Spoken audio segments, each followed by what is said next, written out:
right, it's the time for another episode of the PEBAheads podcast, and we have a very special interview with one of our GMs in the league. This week we've got Chuck from the New Orleans Trendsetters. How's it going, Chuck? It's going great. Thanks for having me, guys. Anytime. And then we got Scott here as well, so we're gonna have a two-headed attack. Learn more about New Orleans and just kind of more about you, Chuck. So, All right. We're gonna grill him. yeah. So, what Just got glad you my there? genius is being recognized. Well, I know in the past you've mentioned your baseball background.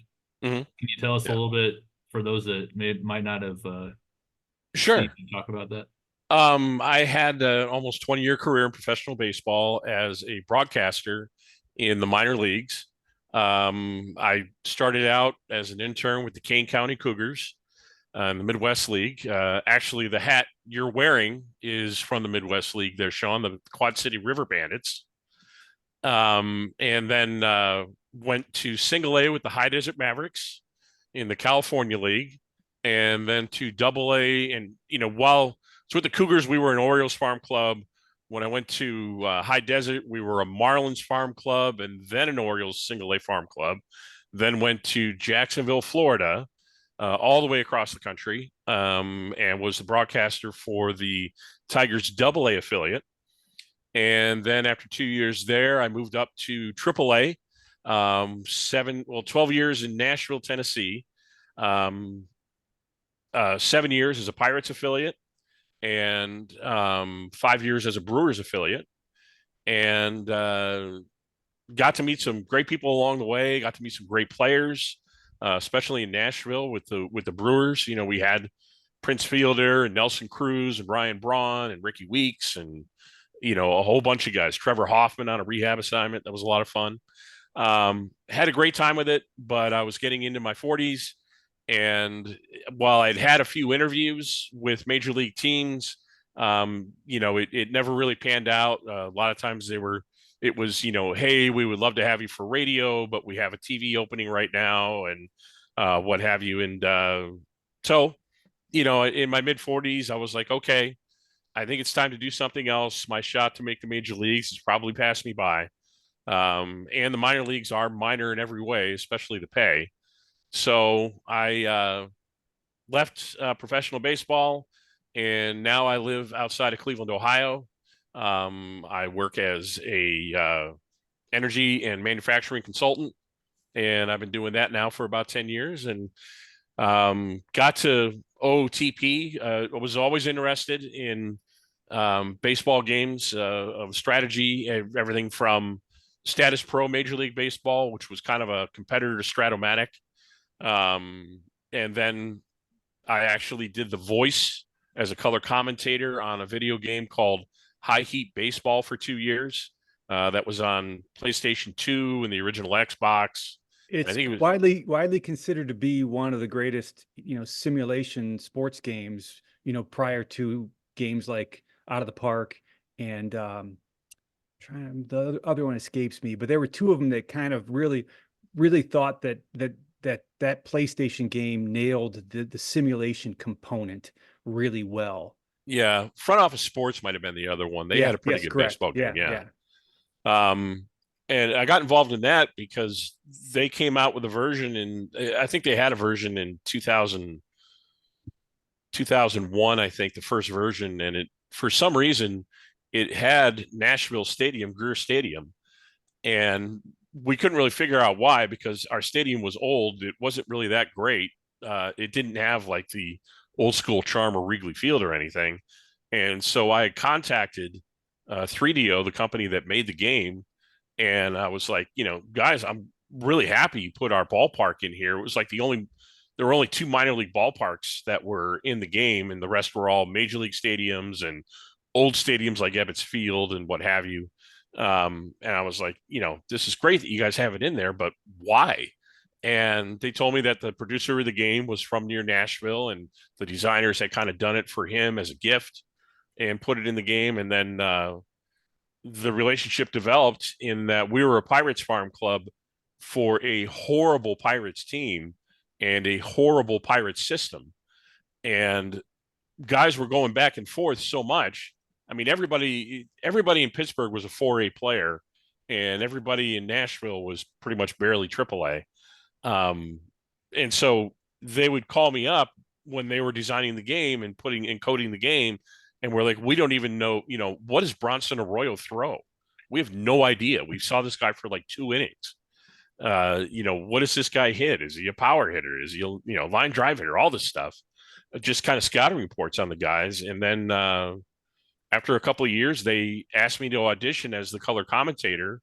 They were using Ray Fossey, the old catcher, and they decided to move away from Ray and give somebody else a shot. So they asked me to audition, and I got it, which I was very happy because not only was it a big thrill, but it also paid very well. Dave O'Brien, who was with the Marlins at the time, was the play-by-play guy, and we kind of worked it out where we were going out. We were in the Pacific Coast League. Of course, we were 3 days away from the Pacific Coast, but Nashville was in the Pacific Coast League. We had a series in Sacramento, and so flew into Sacramento, and they got me a car, and I would finish the game, drive to Emeryville in San Francisco, stay overnight in a hotel. They got me there, and go into the studio at 8 a.m, do that until 3 p.m, drive back to Sacramento, do the game that night, and did that for 3 days.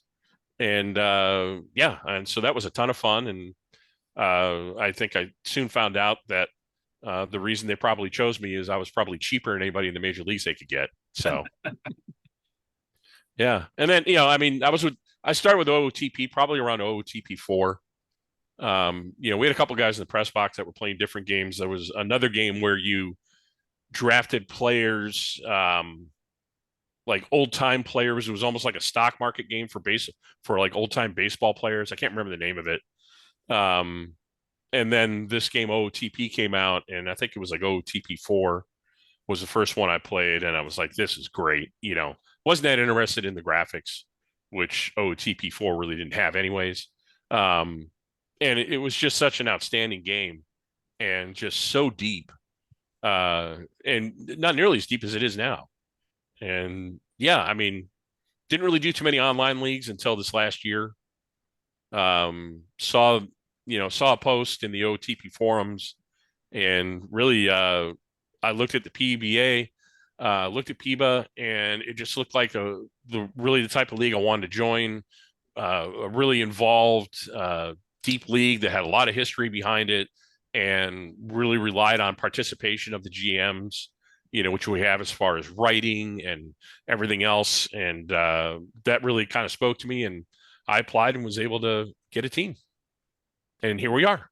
So Chuck, you've been here a little over a year, right? With PEBA? This is my, well, I guess maybe a little over a year, actual time. This is my third season. So you started in the 2038 season, right? Correct. Yeah. Yeah. Yes. Right after the Rule 5 draft where nobody was protected. Yeah. That is one of the great things about this league, though, is that overall the participation level is pretty high. And yes. The turnover in general is very low. So a lot of the competition and the consistency is there, and it's nice I know I've thought since I joined, it's nice that foundation's there and people care. And yeah, they do. The Slack activity is pretty good. You've got posts on the forums and now 2 podcasts. So yeah, although the forums have suffered because of Slack. Yeah. So I find myself sure they have. Yeah. Yeah. I don't go to the forums like I did. I used to go there every single day before Slack, and now maybe once a week I'm going to the forums, just because Slack seems to be where everybody's at. That's where you get most of the interaction. Yeah. You see people that will post in the spoiler section of Slack when they could post in the forum section and actually get points. Right. Yeah. That is an interesting point. Why not just do a quick, in the sim recap or whatever? Yeah. On the copy paste your spoiler comment. And paste your spoiler comment. Yeah. The neat stuff. Yeah. The neat stuff area used to be a lot more active than it is. Yeah.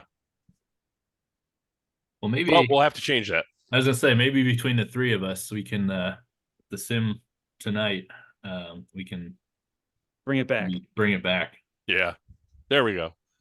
It'll be the rebirth of the neat stuff thread. Yeah. Well, let's dive in to all things New Orleans here, because I think it's a perfect time to have you on the podcast, because the first couple seasons you were here, you're trying to get some bodies, you're trying to get pieces to build around. And Yeah. now, I mean, you're at a point where that you haven't been at in this league, right around 500, and I believe you were before the last sim you were above 500. Let's see where we still are. you still are 21-17. 21 yeah. and 17. So And the #1 rated farm system. that's Really okay. And the #1 overall rated prospect also. I was looking over your team extensively today, Chuck. That's good. Hey, I'll tell you another one. So Madison has never been to the playoffs ever. Right. You have the second longest drought.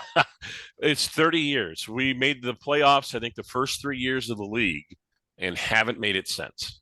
4 in a row. You had playoffs the first 4 seasons in a row, and you won a championship in the 3rd season that the league existed. Went back to the playoffs right after your championship win and have not been to the playoffs since. So you've got a 28-year drought from postseason. And because the league's been around for 33 years, Madison's got you beat. Yeah. I mean, they're one of the teams that I actually do keep an eye on because they haven't made it yet. But actually kind of getting back to your top systems, looking in my game, New Orleans is ranked 10th. So I'm wondering, it might be because I was looking at which one were you looking? Were you looking at in stats? Yeah. Oh, okay. It might not be updated. Yep. This is old. This is from 5/14. If you look under the, player history on the internet. Here, hold on a second. I was going to say, I'll pull it up here and kind of see what we see in the differences here. Let's see. Stats Lab. PEBA. Top systems. Yeah, do top systems. Saying it still shows me a 10th. I'm wondering, I don't know if top systems is dependent on what your scout thinks. I thought it was OOTP, but my scout does hate my system. Interesting, because I had you with the #1 minor league prospect too. What guy was that? Let me look him up. My scout thinks I suck at judging talent. Sean, go ahead and ask him the first question. Yeah, let's get in the first one while all right there, and that's gonna be, when do you think your next window of being competitive will be? Do you feel like it's now? Were you kind of surprised with your start this season? I'm very surprised, and I to be honest, I think the reason that I have the record that I have is that I have faced very weak competition. I think before the last sim, I think the winning percentage of my opponents was like below 40%. It was below 400, like 398 or something. And so, I was playing San Antonio and Gloucester and Arlington. And, I did have a couple of series against Florida, which I did well. But I think that I haven't really faced really good competition yet. And I'm anxious to see how we do against them. I know we have a better team than last year, but I still think we're a little bit of ways. The prospects that I've drafted, I think the first one is probably still 2 years away, guys like Gabriel Santos. And I've got a pitcher who's on the injured list right now. Look him up really quick. But I've got a pitcher who's on the injured list right now who really just kind of blossomed last year. And that would be who? The Tanaka? So I can pronounce it. No, not Tanaka. Young An Che. Okay.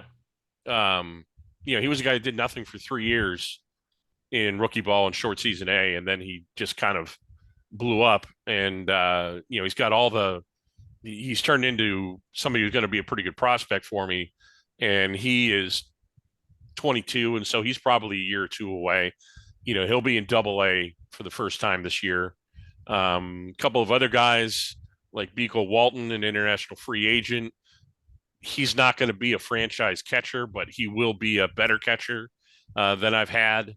And guys like I've drafted the last couple of years, like Marco Jimenez, who was my first pick, somebody with a ton of letters who I can never pronounce, who blew up into a 5-star prospect until I hired a new scout, and suddenly he sucks again.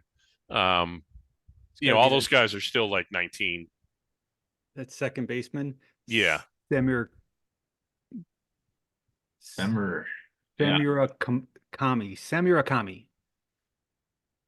That sounds close enough. Yeah. Those are rough ones, man. Yeah. Hey, if you can get an 8 power out of a second baseman or a third baseman, okay. Takafumi Samirakami. Yeah. There you go. That was that rolled off easy. Believe it or not, in A-ball, we played one of the teams in the California League was a co-op team, the Visalia Oaks. And so they had a few players from major league franchises, and they had like about 7 or 8 prospects from a Japanese team. And so, my first year as a full-time broadcaster, and now batting Masataka Endo. And I was just kind of guessing, but they wouldn't give you phonetics. See, I would find a way to find out how it's pronounced and help the guy out, right? This is how it sounds. Believe it or not, Visalia did not have much of a media relations department. They didn't even have a broadcast booth.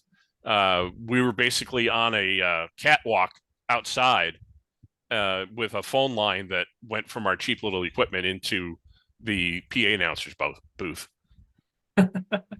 Yeah. Wow. Yeah, there's so many.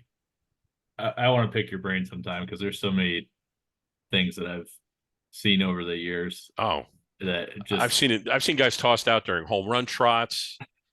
I called the third longest game in professional baseball history, 8 hours and 3 minutes. I've called 2 perfect games,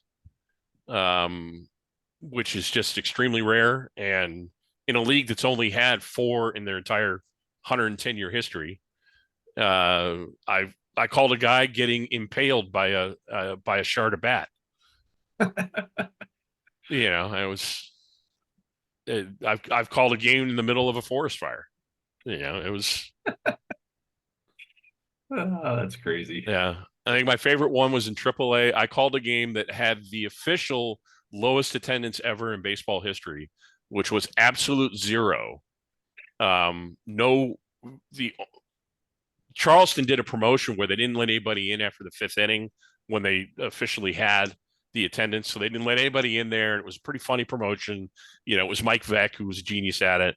But we had a game in Des Moines playing the Iowa Cubs, and there was a ton of flooding in the area and levees upriver.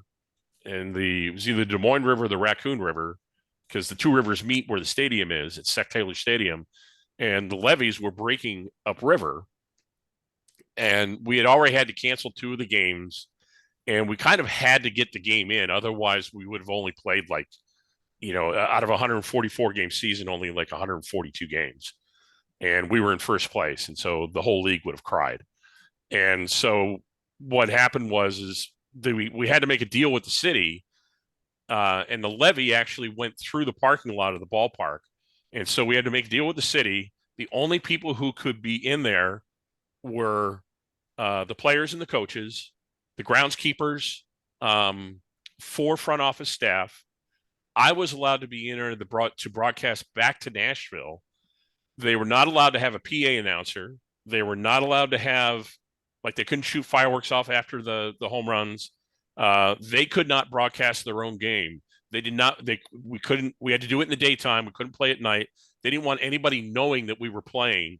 And then we had to have buses outside the clubhouse that were running the entire time. in case we had to flee.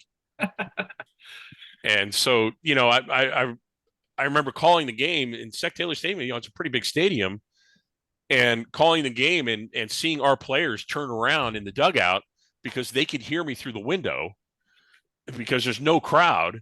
And then one of their players hitting a home run, and I like one of my home run calls, I had a few of them, but when the opposing team would hit a home run, I would say, there's a long fly ball to deep right field. Where's gravity when you need it? Something like that, something stupid. And then you could just hear the ball rattle around the stands, no cheering, no nothing. And I'm like, the crowd goes wild. And so the official attendance was 0. The actual attendance was 0. Nobody was let in. And then we finished the game and then loaded everything on the buses and drove down to Oklahoma City, I think it was. Oh, I know that stadium very well, and I have also been stuck in it during a monsoon event because of those same rivers. So Yeah. I definitely at the know and confluence of the Des Moines and Raccoon Rivers is what we used to say. But hey, one of the good things when you're in a situation like that is all the players are stuck there, so they have no one to talk to but you. So you get some good content that way. One time that happened to me, Paul DeYoung was on a rehab assignment for St. Louis. So I was like, when I was doing minor league stuff for the Cardinals, I would go, and anytime they were in the Midwest area, I'd make sure I'd hit with the AAA team, and then go to Memphis Memphis, and then through the Midwest League, because there's a ton of teams from where I'm at. And it was like I lucked out because they announced pretty much the morning that I was up there. Yeah, he's on a rehab assignment. So I'm like, okay, I'm gonna get some scoop or something. And then game 2 of that series, monsoon rain. They're all stuck there. I go, the iCubs media guy's like, hey, if you want to go down and talk to him, you can talk to him during this delay because we're not playing the rest of the day. I'm like, well, no, duh, I can't leave. It's flooded. Like the whole entire parking lot's flooded. And I get down into the clubhouse, and Stubby Clapp was their manager. Yeah, I remember Stubby. Yeah, and I remember Stubby as a player. Well, this is the funniest thing. He's doing their laundry for the whole entire team, loading it up, doing the laundry, doing everything because he was pissed. Yeah. They were stuck there. And then I was able to pretty much interview whoever I wanted that day because they had nowhere else to go. It was just like, might as well talk to you. Well, all right, fine. Yeah. But if I remember Sec Taylor right, you couldn't really go in the dugouts because they flooded first. Yep. No. All right. All right. Well, where were we? Second. Let's get Scott let's here. Do a quick question here, Scott. If you want to go on to question 2, and then we'll go on. I'll go on with another one. Who do you think is your biggest surprise player this season? Let's go to Sean. No, I'm just kidding. I think, boy, who's the biggest surprise player? I think it might be. I think it actually might be the rotation as a whole. Some players that I've been expecting to do better are finally doing better. So it's not so much a surprise. Guys like Nathan Gillard are doing better. Alonso Hernandez has been a nice surprise. Everybody else is kind of playing up to what I had hoped they would play up and actually exceeding where I thought they would reach. So I went out and signed Barry Walls to play good defense at short, and he's done exactly that. I signed John Slater to play good defense in center field, and he's done that and little else. The bullpen, for some reason, even though their ratings don't look great, I always seem to have good bullpens, and they're first in the league, I believe, for bullpen ERA, and starters ERA is around 7th. And so, just. You got a lot of young players on your PEBA team. Who do you think is someone that you really have high expectations? Who you have that most expectations for that you've already promoted, that's already on the team? Not some older 30-year-old that you signed, but someone that you've brought up from the minors that you think has got the potential to really shine once he gets his feet underneath him? I think the one guy is probably going to be Nathan Gillard. I mean, he has been a top prospect for me in what was a very barren system.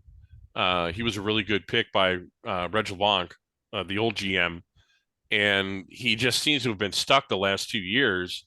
But this year he's finally developing. He's 5-1 with an ERA of about 3.4, and a good WHIP, only 1.13. He's picking up wins. Nobody else is really, knocking the doors off.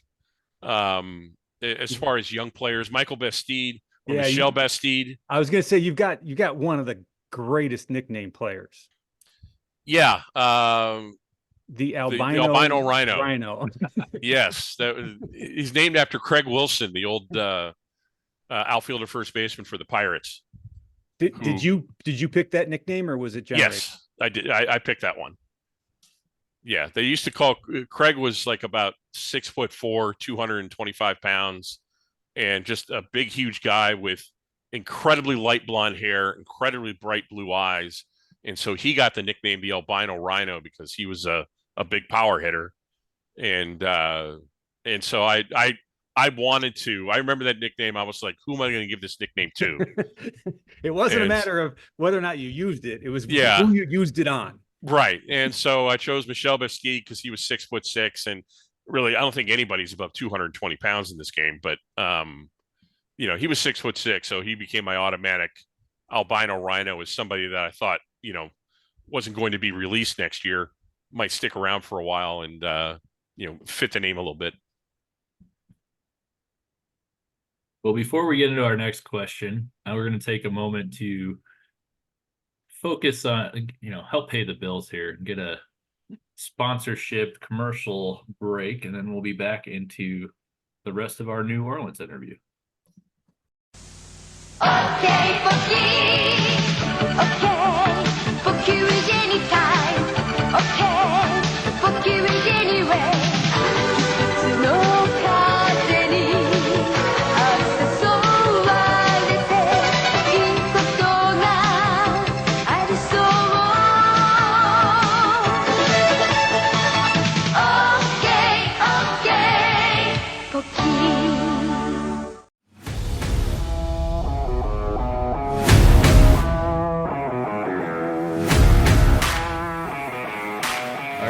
Back. And on the third question. Sorry. No, I think we're on the fourth one. I skipped over one. The fourth one, though, this is the one that I think is one of the more interesting ones. And that's, what is New Orleans' identity? And how do you, like, when you are building a team throughout the years through OOTP or teams that you've watched in the past, like, what do you like to emulate or try to build around? Well, I'm not really emulating anything I ever did in single player, just because there I'm going against AI, and there are smart GMs in PEBA. You're not going to just, package a bunch of mediocre prospects for your top guy. Right now, I wouldn't say that we have an identity. We haven't had anything that's been consistently good over the 2+ years. I mean, our bullpen's been good every year, but that's about it. Right now, my philosophy in building the team is compiling draft picks, getting the best possible player with that pick, not really picking a position or filling a need, but getting the best possible athlete, the best possible player that's available at that time. And then, build guys that are going to be sustainable. Be aware of everything from their personality to their injury history to, everything you can think of that could affect their development. The first thing I did wasn't so much trying to get players and picks. It was trying to build the framework of the organization, get the coaches in there, get developmental managers at all the minor leagues. I have a feeling that before I got there, the mechanics may have been a little different. And I think a lot of people had coaches that were focused on mechanics. because the drafts weren't very good. And so there wasn't much point in developing subpar prospects. You had a better chance of miraculously changing one of them into a good prospect. But really focusing my minor league staffs, my major league staffs on development, getting the best hitting coaches I could, best pitching coaches. I had a pretty good scout to start with, but he retired. And, just getting the right framework in place, investing in player development, investing in scouting. And that's really probably the identity of our team right now, which is, trying to assemble as many building blocks and as many pieces as possible in the hopes that they develop into major league players. And hopefully in 2 to 3, maybe 4 seasons, we can actually contend. In 2 years, I'd like to be shooting for 500, and maybe we'll do it this year. But in 3 years, I want to start moving up the standings, and hopefully within 4 years, start competing for playoff spot. Chuck, how much do you focus on timing? So like you look at your minor league system and you're looking at the ages and the developmental progress of your prospects. How much do you focus on trying to get a lot of your prospects to hit at the same time or within a year or two window of each other? And then maybe possibly pepper in free agents to fill in any voids that you might have? I'm aware of it. I'm not really focusing on it now, because I've really only had 2 drafts. I'm not as focused on it as, say, Charleston is, where they drafted guys over the years and were holding guys back in AAA. I hope to have everybody. I hope to have enough prospects to compete within a 3 to 4 year period. And in the meantime, I hope to compete enough to keep my budget somewhat respectable. Because I think that might be a problem he'll run into, is that, he's got all these prospects and some of them are going to start to come up in 3 years for arbitration and some for free agents. And, his fan interest is, still pretty low, although I'm sure it's gone up this year. But, as far as timing, if we can compete in 4 years, everybody will be within a comfortable window for me.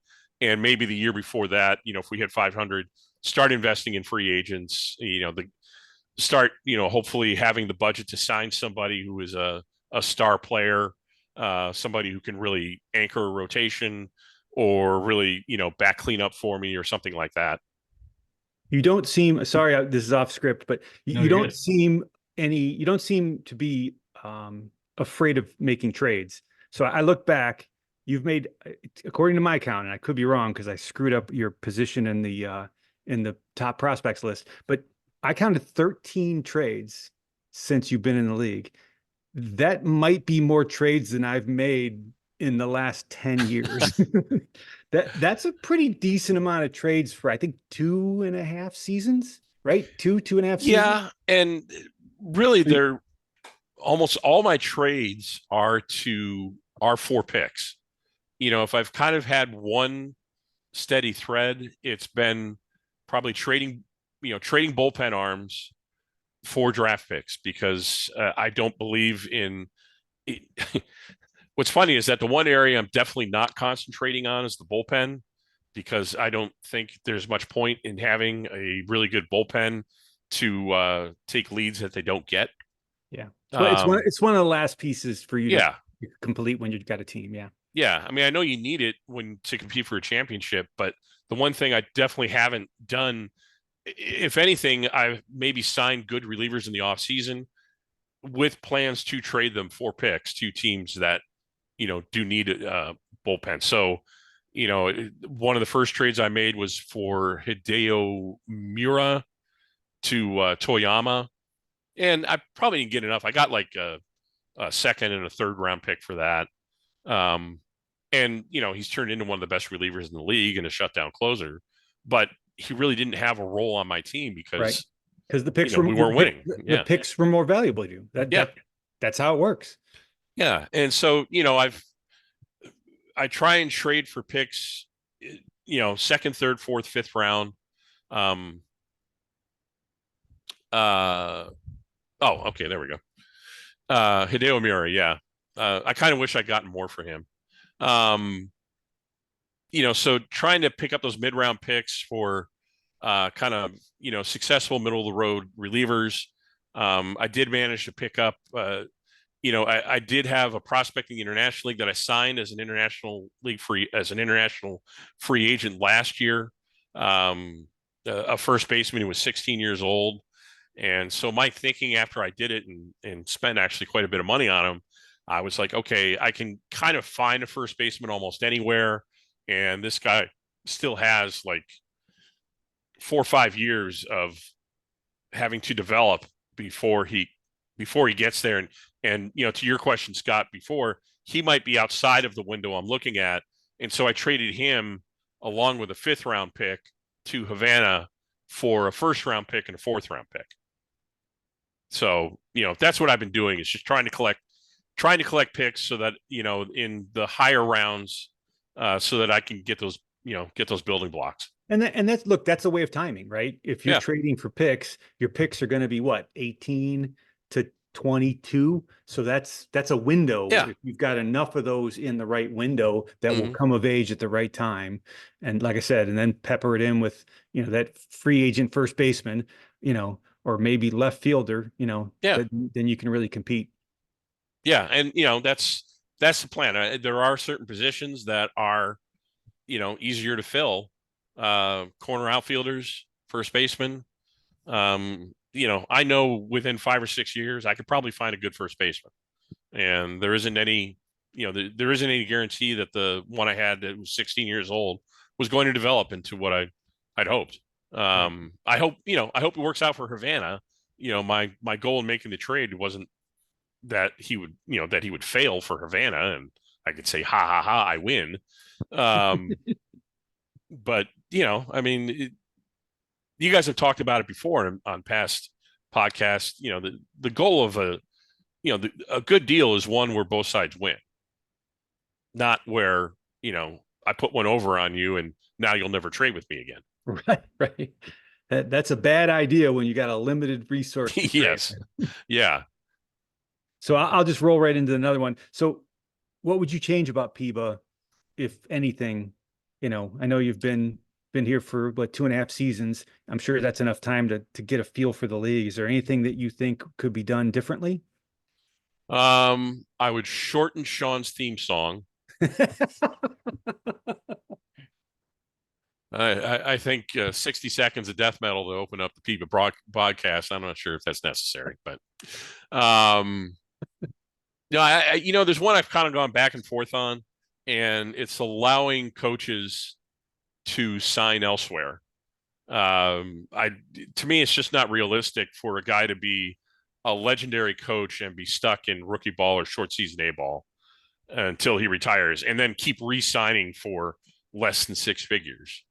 I'd like to see some sort of limit put on it. Like, okay, if you send him, if you improve him in the off season, for every 10 or 20 points, he's not going to leave your team for let's say for every, if you spend 100 points to improve a coach or I'm sorry, say 30 points to improve a coach,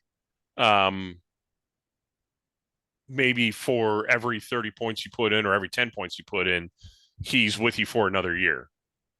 Yeah, that'd be easy to do from a game perspective. So, Marcus could do that in the programming because, there are a lot of players that will not sign an extension with me. Like, no matter what, they're like, no, I'm testing free agency, pal. There should be an algorithm that says, I'm a legendary coach that is excellent at what I do. Mm-hmm. I'm not playing for AA ball for you anymore. Yeah. I'm not. They won't sign for you. They won't sign AA from the coach's free agent pool. Right. So why should we be able to extend them? There should be something that says if they wouldn't sign a free agent contract as a AA or AAA manager, they shouldn't sign an extension either. Yeah. And, there isn't an organization in baseball that would deny a coach who is a single A manager the chance to move up a level or a chance at a major league job somewhere else. And there have been coaches that have gone from single A to say third base coach or first base coach, or from, even AAA. It doesn't happen very often, but even from AAA to bench coach or, major league manager. And any organization that did that would be, coaches and front office staff would have a problem working for them. Why would I go to this organization if my goal is to get a major league job, if this organization won't let me take a major league job if I'm offered one? Yeah, I'm surprised that it hasn't been tossed out more on the forums for the actual OTP ones, because that seems like that should be an easy fix and something that should have been done a long time ago, when really the first, whatever version they put coaches in with all these roles. I can't tell you how many times I've tried to sign a coach who said, no way, I'm not signing for you at that level. Yeah. But I don't ever remember an extension that I could not get signed from a coach perspective, ever. Yeah. And you can almost always talk them down too. Yeah. And then to even further expand on that is that I've noticed, my manager right now, what's his name? Hernandez. You need a former player you'll never forget. Yeah. So my problem is haven't been in long enough to remember these guys, but I know the guy I do have is like a catching legend. Yeah, Hernandez. I was right. Yeah, I know I've said it before. My manager was my first ever draft pick. Oh, okay. In this league. So then, but what I was able to do with him, he was like my A coach, my A manager at the time.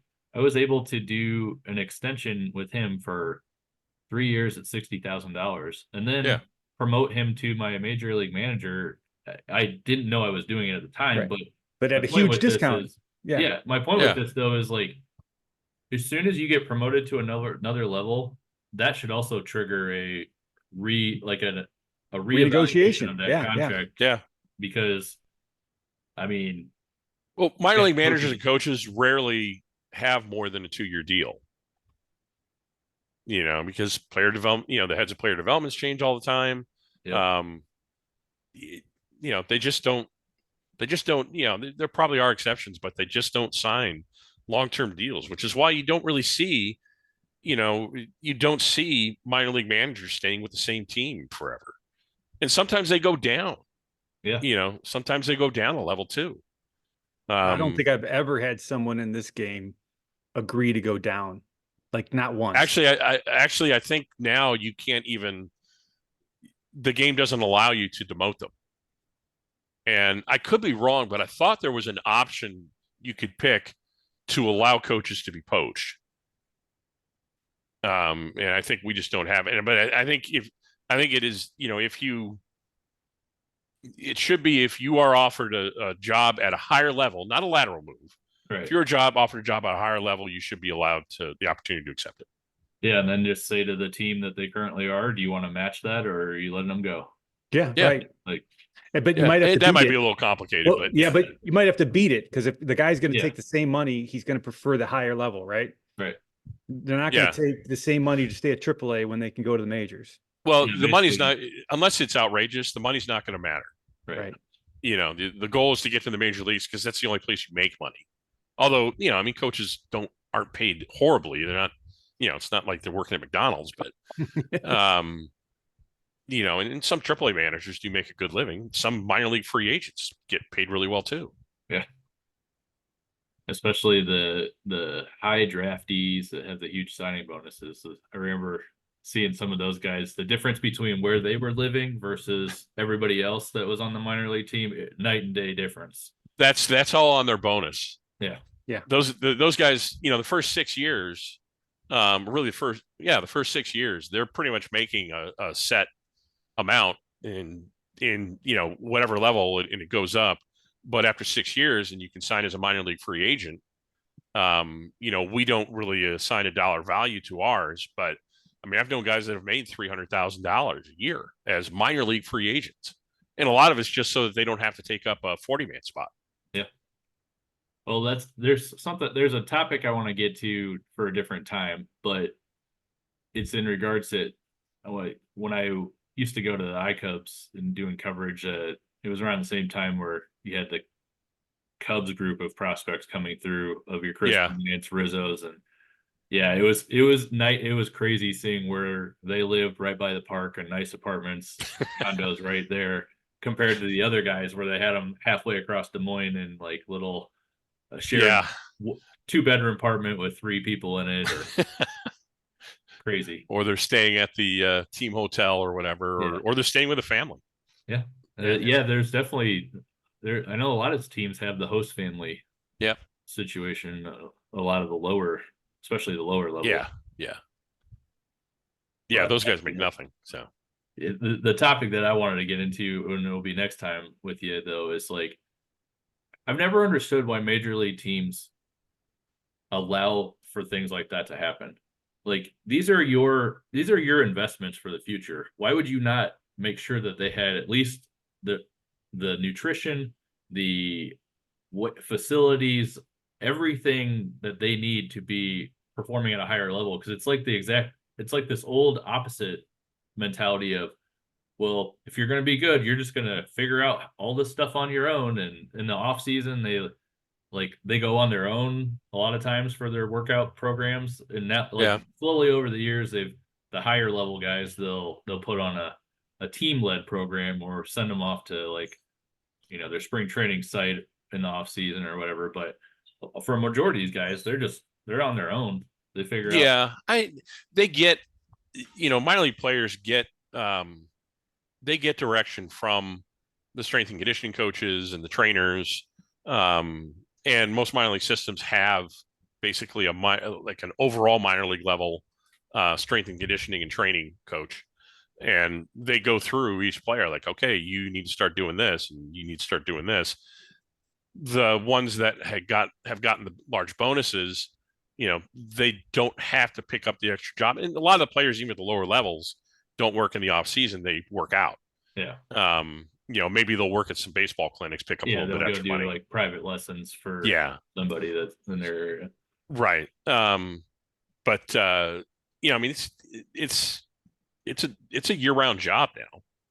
And, when you see a guy that, comes in overweight, fat, out of shape, the organization knows that he doesn't, he very well doesn't have what it takes to make it to the major league level.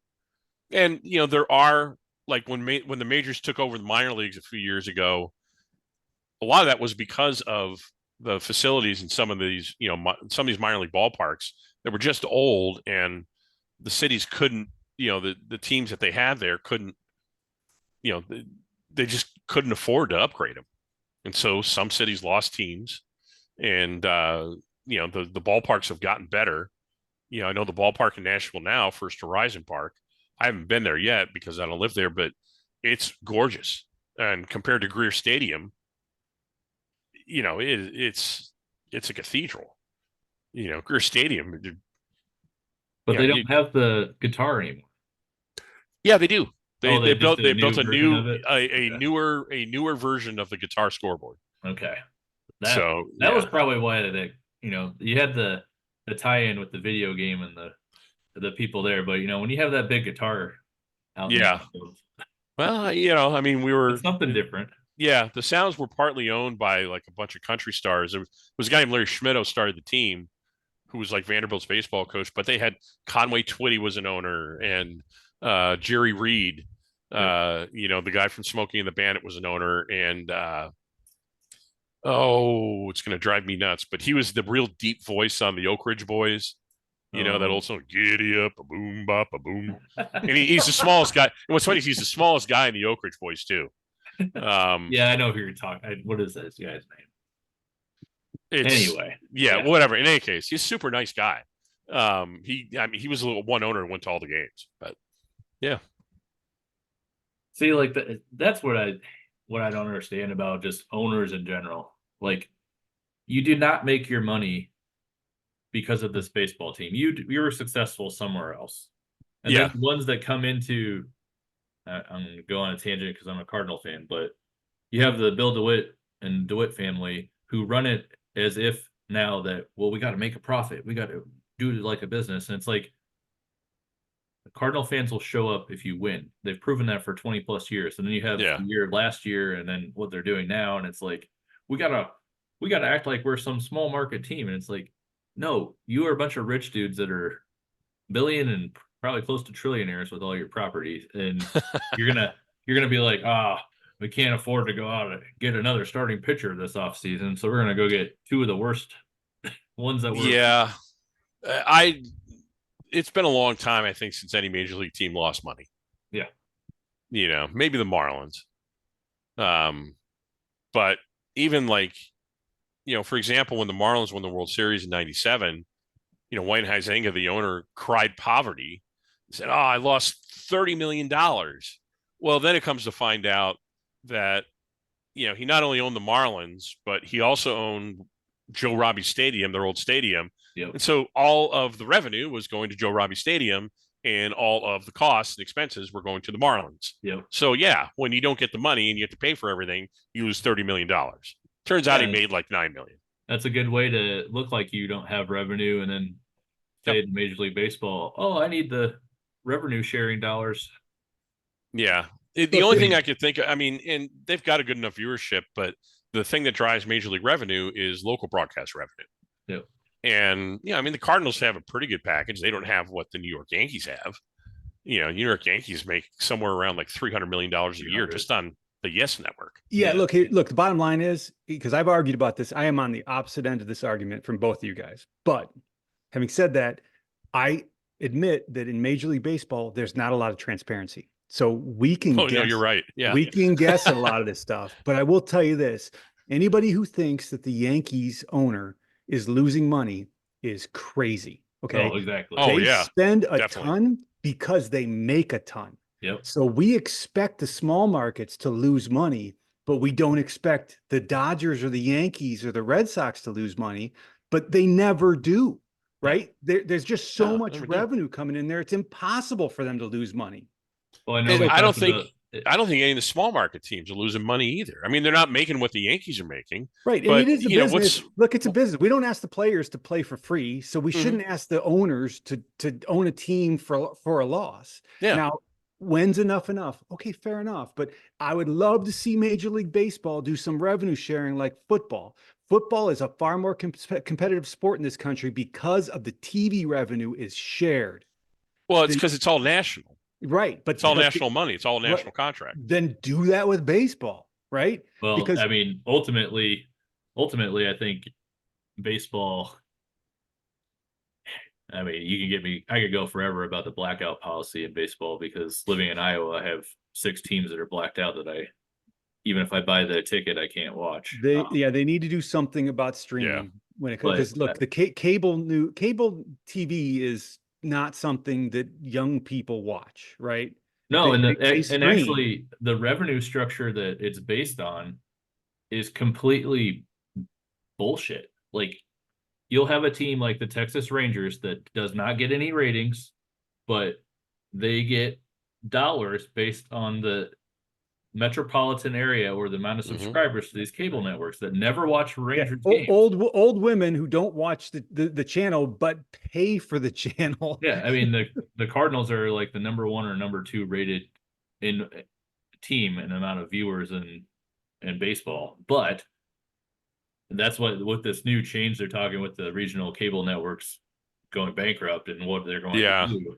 They're saying that the Cardinals would be like one of the teams that actually would benefit from it, because if Major League Baseball were to actually switch to an actual ratings and structure where everybody was going through a MLB TV where they own the rights, the Rangers would be a team that would lose a lot of money. And that was kind of, I know a lot of people don't like Scott Boras and his clients, how they handle things, but that was part of the reason why teams would not spend, because they legitimately don't know what the income or the revenue from these providers are going to be over the next few years. Yeah, my hometown team, they lost their TV contract just before the season started because the channel went bankrupt. And the Cleveland Guardians had no idea what kind of revenue stream they were going to get from TV as everyone's saying, you need to sign this free agent and you need to sign that free agent. And I know what they were thinking.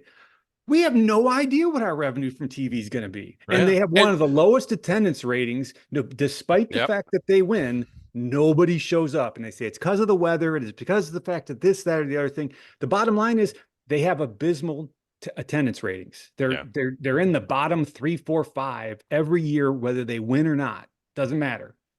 So kind of to tie this back into the OTP discussion. We did go off the rails here.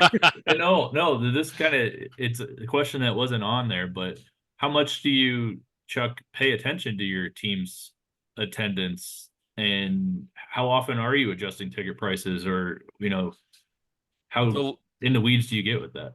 The last couple of years, I've gotten a lot more into the weeds, and I've asked the question on Slack and on the OTP forums, what is the best way to price your team, price your tickets?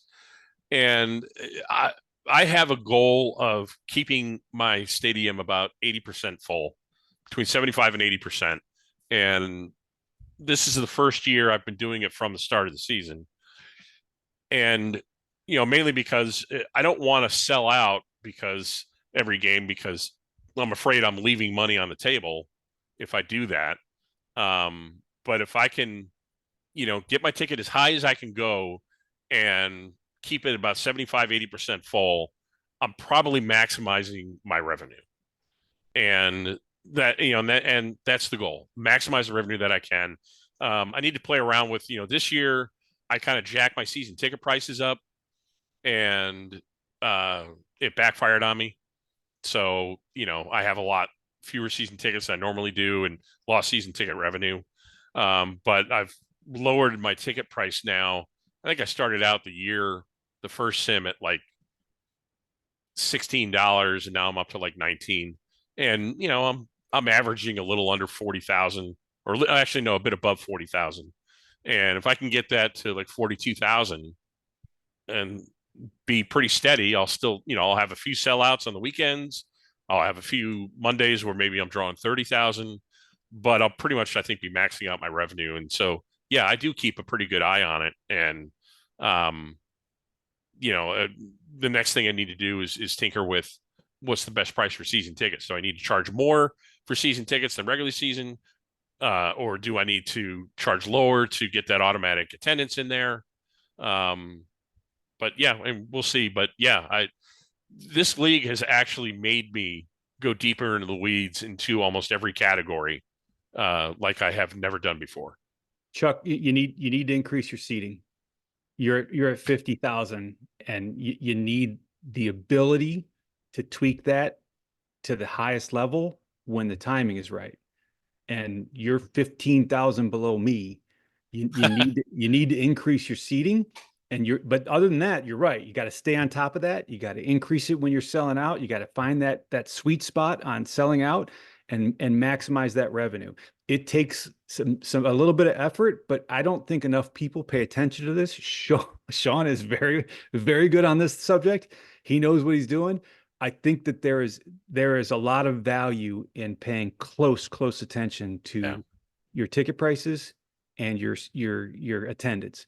But the number one thing, fan interest, and new seating are the most important. They're more important than winter ball. I think winter ball is great, but that's end stage. That's for people who have maximized their seating and have the maximized fan interest. Then you can start looking at winter ball expenditures. Yeah, and I've got my 2 cents. No, I think you're right, and I've got my fan interest up to, I think, around 86. 87, something like that. That's great. But you need that ticket. Those number of seats need to be the highest level possible, so that when your team starts winning and you're increasing your revenue, you've got a maximum revenue base to draw off of. Yeah, because like I said earlier, if I lower my ticket prices so I sell out every game, I'm leaving money on the table. Because there could have been a higher price I could have been paying, but I don't know. But if I'm at 65,000, that just gives me another cushion, and I can keep pushing to find out exactly where I need to be. Yep. No, you're spot on, Chuck. And I'm glad we have this topic come up, or the discussion come up, and we can talk about it, because it definitely is something that I'm passionate about too, and that I think a lot of people overlook. And Yeah. there's always that, like, in all these leagues, especially in a baseball driven one versus an NFL like salary cap type situation, you're always going to have the debate of the haves and the have-nots.